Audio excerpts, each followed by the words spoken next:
Xenoblade Chronicles 2 does not need a definitive edition, but you know what it does need? A Switch 2 edition. So that's what we're going to be talking about today.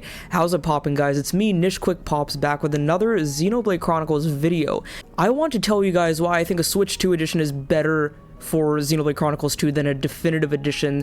And yeah, if you guys love Xenoblade Chronicles 2, the Xenoblade series, Nintendo JRPGs, well, this is the place for you. I would love it if you can give this video a like and subscribe for more content exactly like this. Also, let me know what you guys think about this topic in the comments below. I know a lot of people have been talking about this topic recently on social media, on YouTube, and there was even a Nintendo Everything article, I think, that kind of spurred on this discussion about a definitive edition for Xenoblade 2. So let me know down below what you think and what you feel an upgrade for Xenoblade 2 would look like in this coming Nintendo Switch 2 generation. So before we continue, I just want to kind of elaborate and kind of remind you guys what Switch 2 editions are, because they're not exactly the same as what other companies have been doing for cross-generational titles and games. So Switch 2 editions are sort of like cross-gen versions of games, but they have significant improvements on the Nintendo Switch 2, and they're also going to be available on the Nintendo Switch 1. And usually these Switch 2 editions are for games that are primarily Switch 1 games, like Breath of the Wild and Tears of the Kingdom were already released on Switch 1. Metroid Prime 4 is primarily a Switch 1 game. It was always marketed as a Switch 1 game, and even now, I think in the trailers, it's still going to have that Nintendo Switch 1 snap instead of the Switch 2 snap. Even Pokemon Legends Z8, like, it was originally marketed as a Switch 1 game. These Switch 2 editions are just like upgrades that you can get for your Switch 2 to make them run better, adding more DLC or additional new content. As we see in games like Mario Party Jamboree or Kirby in the Forgotten Land, we're getting significantly new add-ons to these games, not only just the frame rate and resolution bump. And we see that even with Breath of the Wild and Tears of the Kingdom with the Zelda notes, which you can do with the mobile app. So I'm kind of envisioning in my mind, if Xenoblade Chronicles 2 gets something like this, it's probably not going to be as simple as a frame rate and resolution bump, because the only Nintendo Switch 2 edition we've seen so far, which is just a simple resolution and frame rate bump, is Pokemon Legends Z8, and we'll see how good that even is, judging by the track record of the Pokemon Company and Game Freak, but we shall see. But back to what I was saying, Xenoblade 2 could get a lot more done to it than just a resolution and frame rate boost. And you might be like, hey, well, NishQuick, well, that's where a definitive edition comes in. They can come in, change a bunch of stuff to the game, and sell it to us once again as a definitive edition, like what they did with Xenoblade 1 and Xenoblade X. But I don't really want that, and the whole idea of me not wanting a definitive edition is because a definitive edition feels like a full-on remaster of the game, and it's not the same as a cross-generational in-between patch. And I remember back in like 2023 and 24, when there was rumors of that Horizon Zero Dawn remaster remake coming out, a lot of us were saying, like, why do we need something like this? Why do we need a remaster or remake of something that was literally just, at that time, I think it was like 5, 6, 7 years old? It wasn't very old at all. And when it was announced, a lot of people were still saying, why do we need a remaster of this game? It already looked good on the PS4, why do we need it again on the PS5? And it was a simple upgrade and everything, but it just felt a little unnecessary. One other example I can think of that felt a little more egregious and vastly more unnecessary was The Last of Us Part 1. This is nothing against those games or anything, but it just felt weird that a game which was easily playable on the PS4 was getting a full-on remake for the PS5 with very minimal, slight upgrades in the visuals and all that. And the whole point I'm bringing up for these kinds of games is I don't want to have to repurchase Xenoblade 2. And the main reason is because whenever I get my Switch 2, hopefully on June 5th, because I got it pre-ordered, exciting, I know, I got it pre-ordered, but my thing is, whenever I get my Switch 2, I should be able to get my Xenoblade 2 copy off my shelf, take out the cartridge and put it into my Switch 2 and be able to play it. I don't want to have to get the game again, even if it's a definitive edition.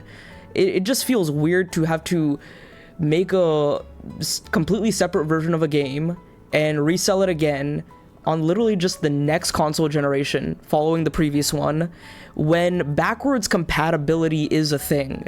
So that's why I think a Switch 2 edition would be a much better alternative. Many of us Xenoblade fans have the game already. Why should we need to re-buy the game once again?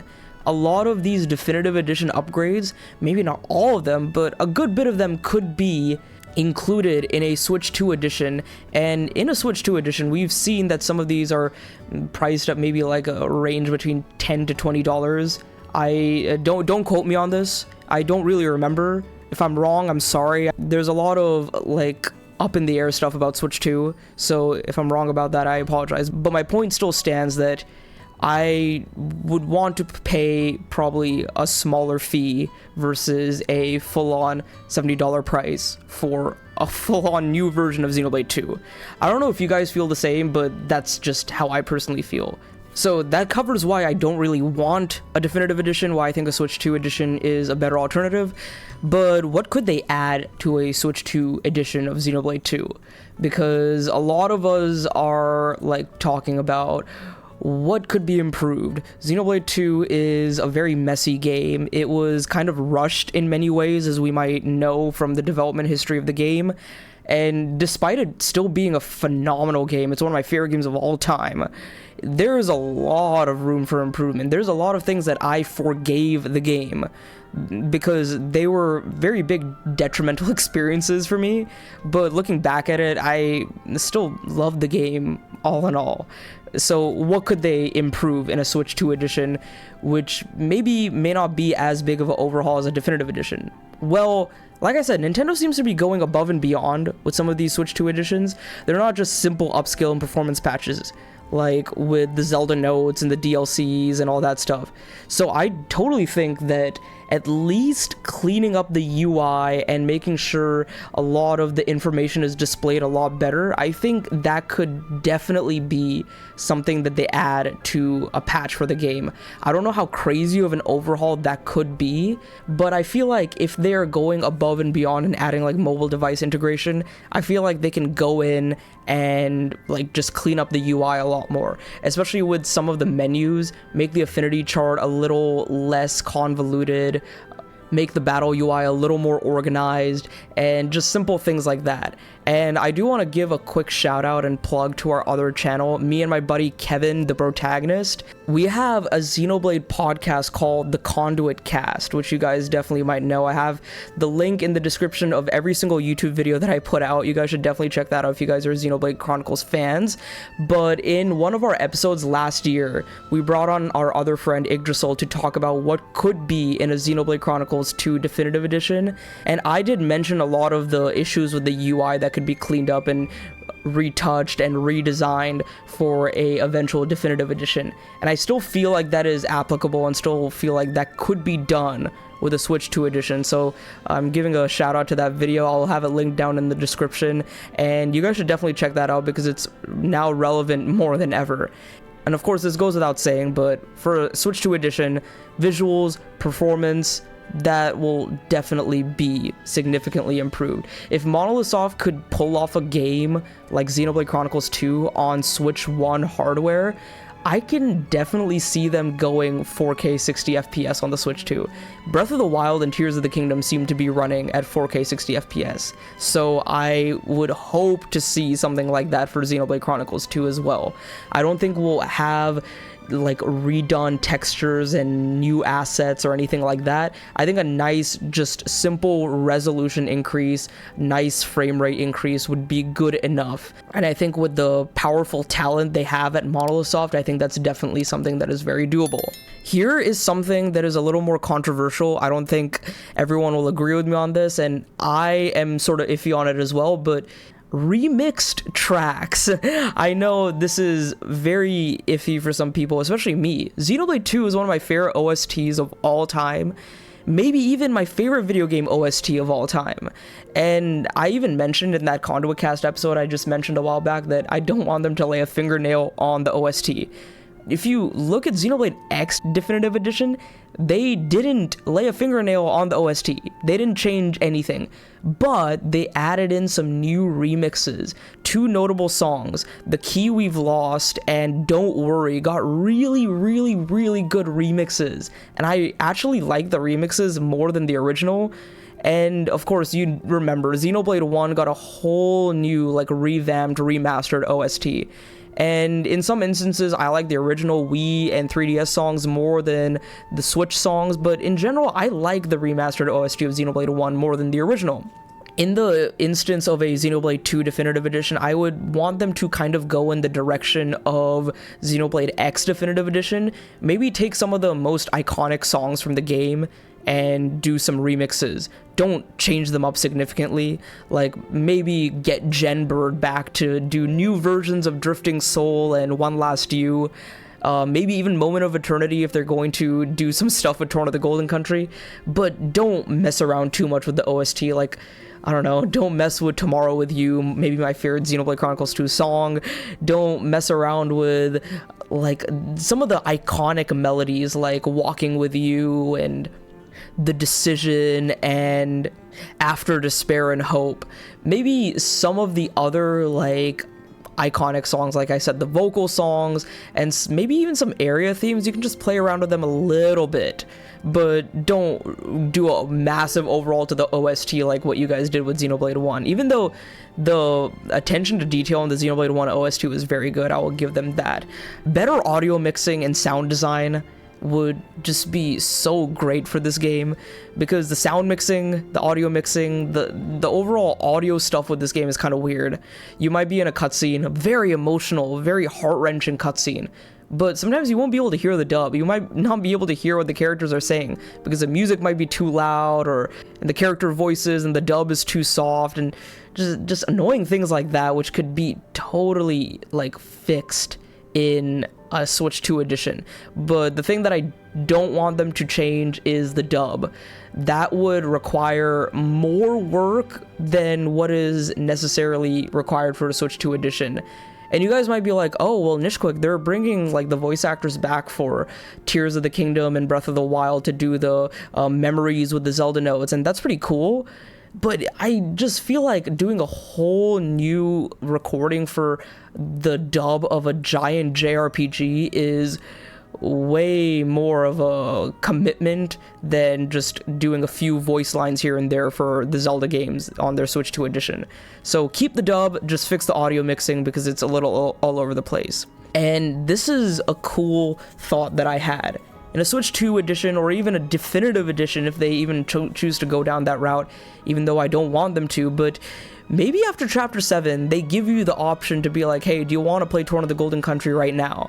Because that is sort of what Takahashi intended for the ideal Xenoblade 2 experience. You get through Chapter 7, you fall down into the Land of Mortha, and then you do like an intermission story of Torn of the Golden Country. And as we now know, Torn of the Golden Country is like a 12 to 15, maybe even 20-hour long campaign, so it kind of feel weird to have it like shoehorned in there, but having that option it would be kind of nice. I don't know if that would work out for a Switch 2 edition for the game, because I don't know how the DLC is going to factor into a lot of these Switch 2 editions. Like, we don't know what the Champions Ballad is going to feel like with the Breath of the Wild Switch 2 edition.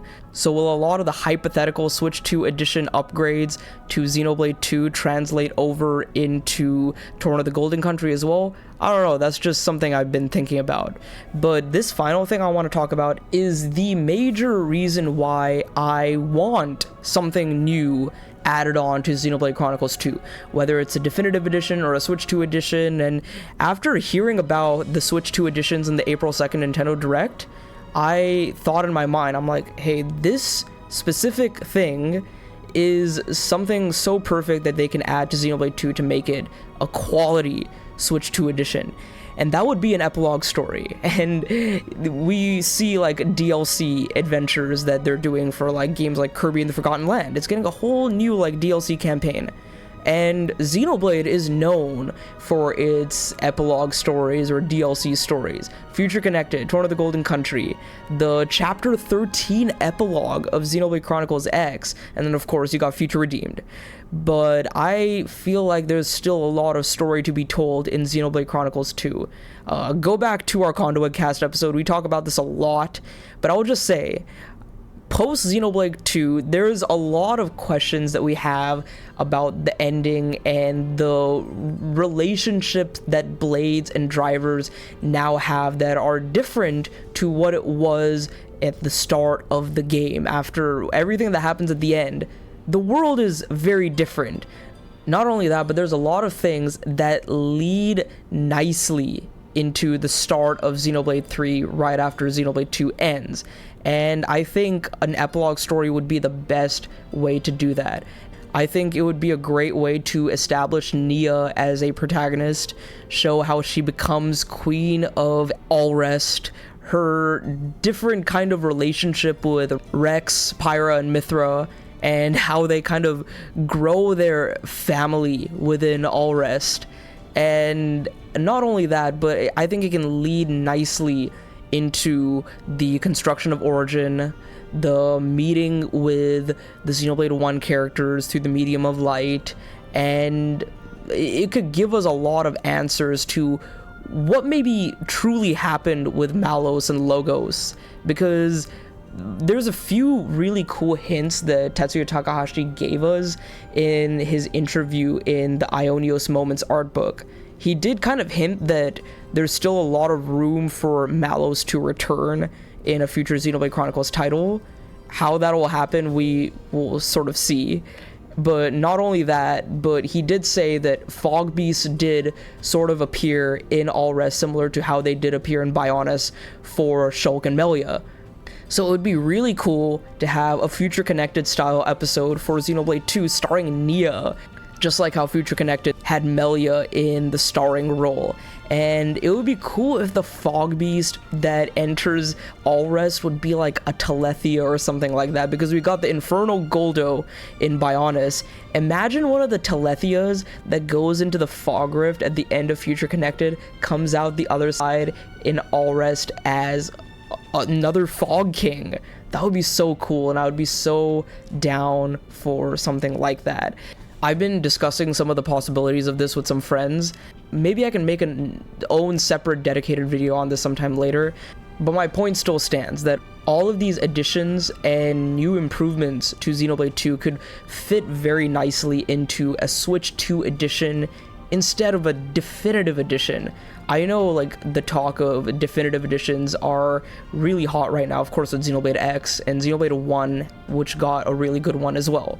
But I think with Xenoblade 1 and Xenoblade X, they needed the definitive editions because they were stuck on older hardware.